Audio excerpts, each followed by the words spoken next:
You, John Fitzgerald Kennedy, do solemnly swear I, John Fitzgerald Kennedy, do solemnly swear that you will faithfully execute the office of President of the United States that I will faithfully execute the office of President of the United States and will, to the best of your ability, and will, to the best of my ability, preserve, protect, and defend the Constitution of the United States. preserve, protect, and defend the Constitution of the United States. So help you God. So help me God.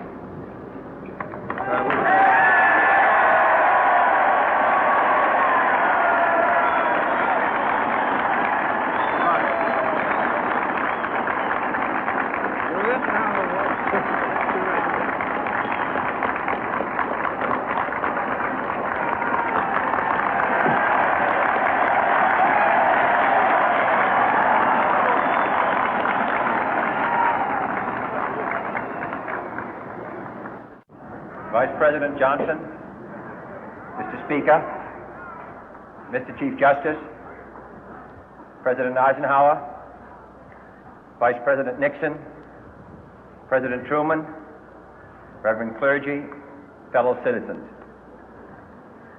We observe today not a victory of party, but a celebration of freedom, symbolizing an end as well as a beginning, signifying renewal as well as change.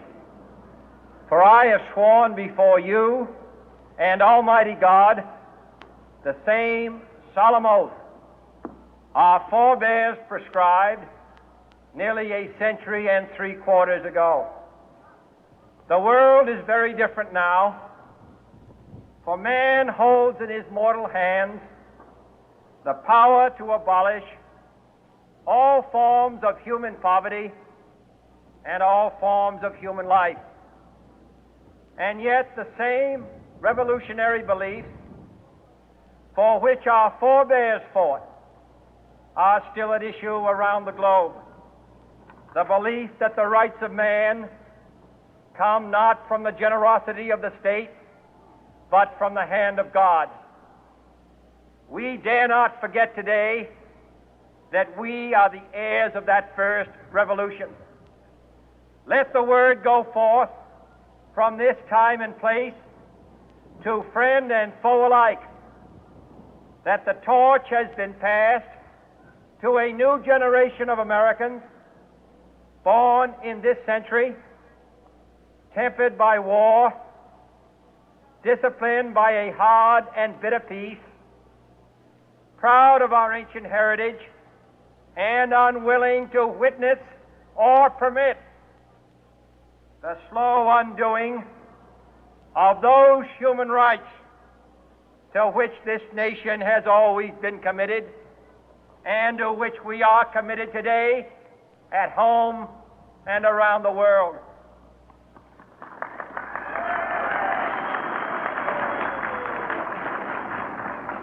Let every nation know, whether it wishes us well or ill, that we shall pay any price, bear any burden, meet any hardship, support any friend, oppose any foe to assure the survival and the success of liberty.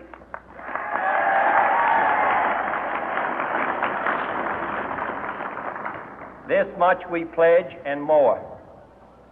To those old allies whose cultural and spiritual origins we share, we pledge the loyalty of faithful friends. United, there is little we cannot do in a host of cooperative ventures. Divided, there is little we can do, for we dare not meet a powerful challenge at odds and split asunder.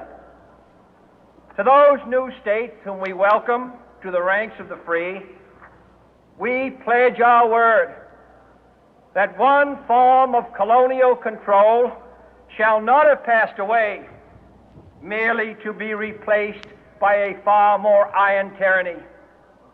We shall not always expect to find them supporting our view, but we shall always hope to find them strongly supporting their own freedom, and to remember that in the past, those who foolishly sought power by riding the back of the tiger ended up inside.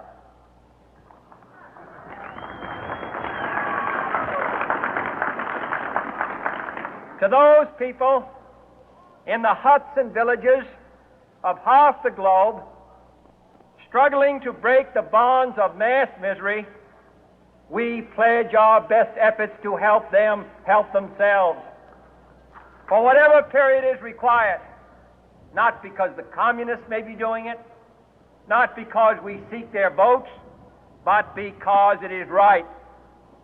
If a free society cannot help the many who are poor, it cannot save the few who are rich.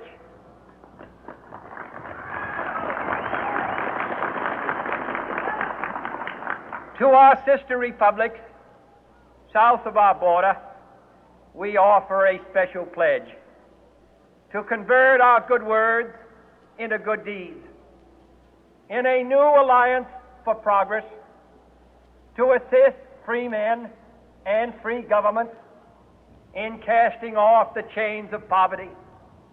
But this peaceful revolution of hope cannot become the prey of hostile powers. Let all our neighbors know that we shall join with them to oppose aggression or subversion anywhere in the Americas. And let every other power know that this hemisphere intends to remain the master of its own house.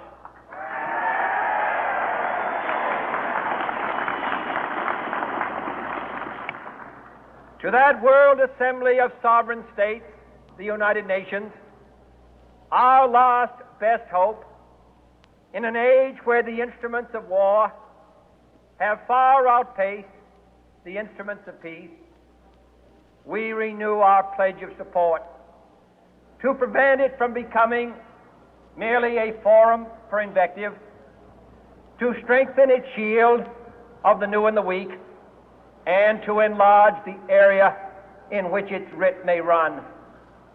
Finally, to those nations who would make themselves our adversary, we offer not a pledge, but a request that both sides begin anew the quest for peace.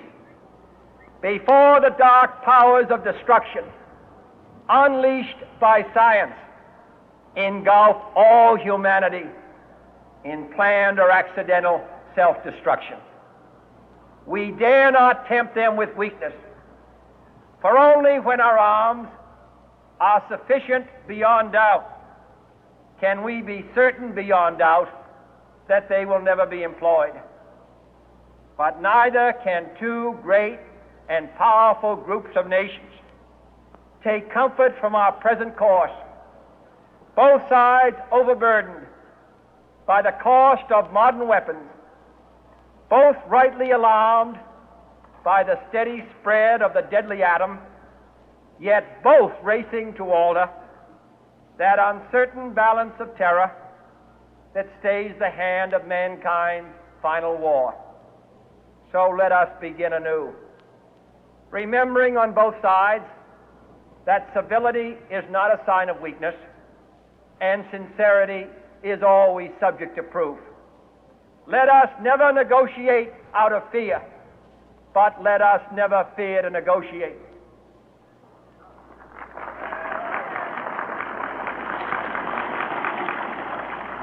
Let both sides explore what problems unite us, instead of belaboring those problems which divide us.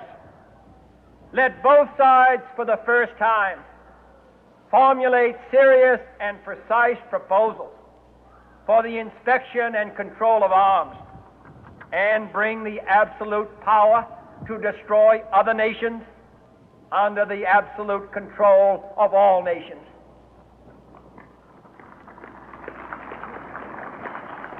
Let both sides seek to invoke the wonders of science instead of its terrors. Together, let us explore the stars, conquer the deserts, eradicate disease, tap the ocean depth, and encourage the arts and commerce. Let both sides unite to heed in all corners of the earth the command of Isaiah to undo the heavy burden and let the oppressed go free. And if a beachhead of cooperation may push back the jungle of suspicion, let both sides join in creating a new endeavor, not a new balance of power, but a new world of law, where the strong are just and the weak secure and the peace preserved. All this will not be finished in the first 100 days, nor will it be finished in the first 1,000 days, nor in the life of this administration, nor even perhaps in our lifetime on this planet. But let us begin.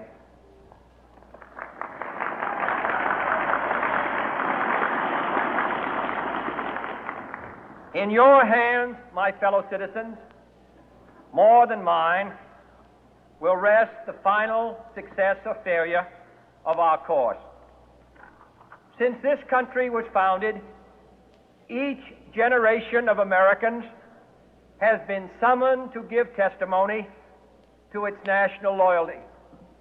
The graves of young Americans who answered the call to service surround the globe. Now the trumpet summons us again, not as a call to bear arms, though arms we need, not as a call to battle, though in battle we are, but a call to bear the burden of a long twilight struggle, year in and year out, rejoicing in hope, patient in tribulation, a struggle against the common enemies of man, tyranny, poverty, disease, and war itself. Can we forge against these enemies a grand and global alliance, north and south, east and west, that can assure a more fruitful life for all mankind? Will you join in that historic effort?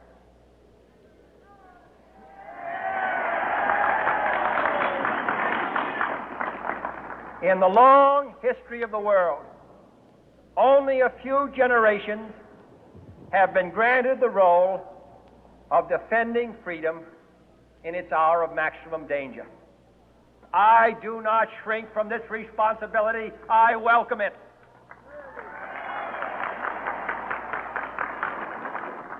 I do not believe that any of us would exchange places with any other people or any other generation. The energy, the faith, the devotion which we bring to this endeavor will light our country and all who serve it. And the glow from that fire can truly light the world. And so, my fellow Americans, ask not what your country can do for you. Ask what you can do for your country.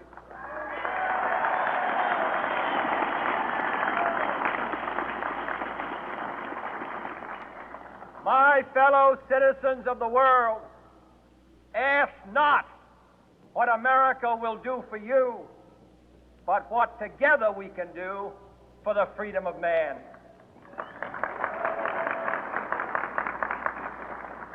Finally, whether you are citizens of America or citizens of the world, ask of us here the same high standards of strength and sacrifice which we ask of you.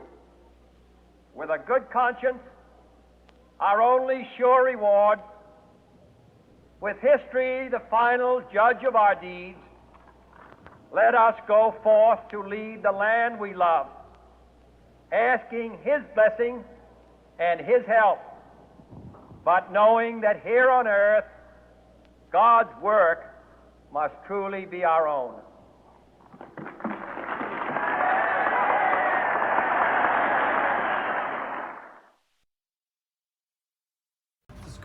Yeah, so you guys are almost done with that one. Yes. 0.001. Alright, well that one's done.